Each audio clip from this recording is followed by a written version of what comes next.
कैसे हो? उम्मीद करती हूँ आप सब अच्छे होंगे। आप सभी को हमारी चैनल पे स्वागत है। मैं आज एक ऐसे कहानी सुनाने जा रही हूँ जिसे सुनने के बाद आपके रोंगटे खड़े हो जाएंगे। ये कहानी है चीन के बीजिंग शहर की। वहाँ के लोग दावा करते थे एक ऐसे बस के जिस बस पे देर रात को मुर्दे सफ़र करते हैं। ये कहानी सुनने के बाद आप भी शायद देर रात को बस में सफ़र करना छोड़ देंगे। ये कहानी आखिर तक सुने और मेरी चैनल को सब्सक्राइब करें। चलिए दोस्तों, शुरू करते हैं आज की कहानी। जब देर रात मुर्दों ने रोक दी थी बस और करने लगे थे उसमें सफ़र, एक बुजुर्ग व्यक्ति ने पुलिस को सूचना दी, लेकिन पुलिस उन्हें पागल कहने लगे। ये कहानी कंट्रोवर्शियल क्लेम सीरीज पर आधारित है। दुनिया भर में समय समय पर सच्चे झूठे कई कंट्रोवर्शियल दावे किए जा रहे हैं। कई दावे तो ऐसे हैं जो आज भी दुनिया के लिए पहेली है। चीन के बीजिंग शहर में एक ऐसी घटना घटने का दावा किया जाता है जिसकी वजह से आज भी देर रात लोग बस में सफ़र करने से डरते हैं। करीब 2 दशक से भी ज़्यादा समय से रूट 375 की भूतिया बस की कहानी सुनाई जा रही है। ये कहानी कितनी सच्ची है साफ नहीं है। बीजिंग की वेबसाइट समेत कई अंग्रेजी वेबसाइट पर यह कहानी वायरल है, पर जो भी इस कहानी को सुनता है वो इस रूट की बस पर कभी नहीं चढ़ता। ये घटना 14 नवंबर 1995 की बताई जाती है। 14 नवंबर की सर्दी की रात थे। एक बुजुर्ग व्यक्ति और एक युवक लड़का रूट 375 की आखिरी बस का इंतज़ार कर रहे थे। दोनों के बीच नॉर्मल बातचीत चल रही थी। ठंड की वजह से सड़क सुनसान हो चुकी थी और हल्के कोहरे से ढक गई थी। ठीक 11 बजते ही उस रूट की आखिरी बस नज़र आती है। बस स्टॉप पर बस रोकते ही बुजुर्ग व्यक्ति और वो लड़का बस में चढ़ जाते हैं। बस पूरी तरह खाली होती है। उसमें ड्राइवर और एक लेडी कंडक्टर के अलावा कोई नहीं होता। लड़का आगे ड्राइवर के सीट की ओर बैठ जाता है और बुजुर्ग व्यक्ति बीच में एक सीट में बैठ जाता है। बस आगे स्टॉप की ओर चल पड़ती है। 3 लोगों ने रोकी बस कुछ देर बढ़ती है कि बस अचानक रुक जाती है। पीछे की ओर बैठे हुए बुजुर्ग व्यक्ति को 3 लोगों की परछाई खिड़की से नज़र आती है। 3 लोग बस पर चढ़ जाता है।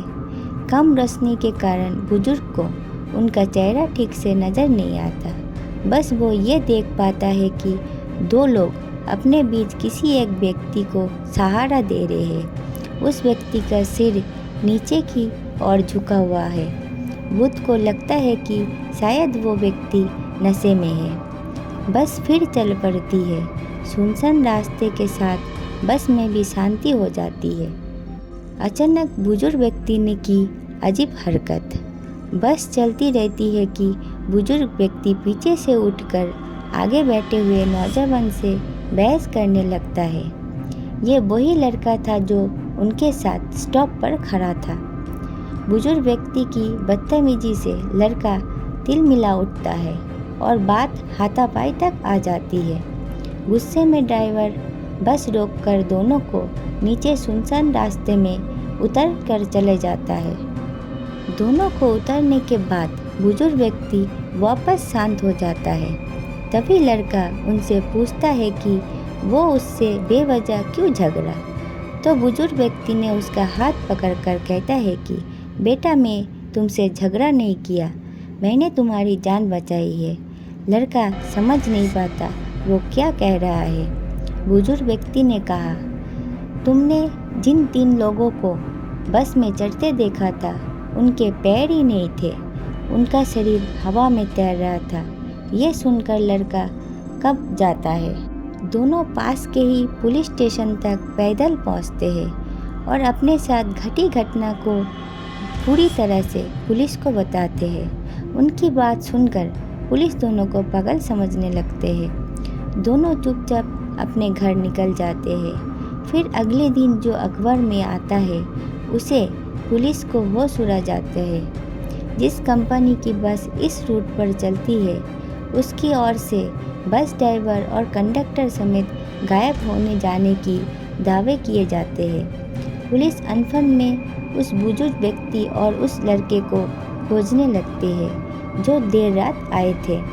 दोनों मीडिया को अपनी कहानी बताते हैं कि अगले ही दिन बस का पता चल जाता है। 100 किलोमीटर दूर नदी में मिलता है बस। पुलिस को अगले ही दिन एक बस एक्सीडेंट की सूचना मिलती है। ये वही बस होती है जिसका जिक्र बुजुर्ग व्यक्ति और उस लड़के ने किया था। पुलिस की नींद उड़ जाती है।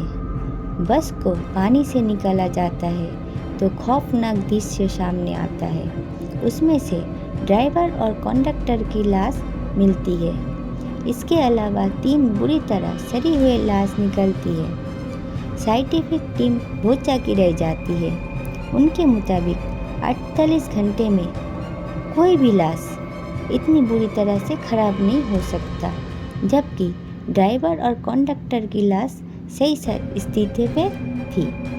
इसे इस बात को बल मिलता है कि वो 3 शरीर के अंदर क्या सचमुच में प्रेतात्मा थी। इन बातों से पूरी शहर में फैला खौफ। इतना ही नहीं, दावा ये भी किया जाता है कि जब पुलिस ने बस की जांच की तो उनके फ्यूल टैंक में डीजल की जगह खून भरी हुआ मिली। ये देख पुलिस विभाग भी परेशान में पड़ गए। उन्हें भी लगने लगा कि वो बुजुर्ग व्यक्ति और लड़के ने जो कहानी सुनाई थी वो सही थी। सबसे खौफनाक बात यह थी कि बस आखिरी स्टॉप से 100 किलोमीटर आगे जिंगसोंग शहर के पास एक नदी में मिली थी।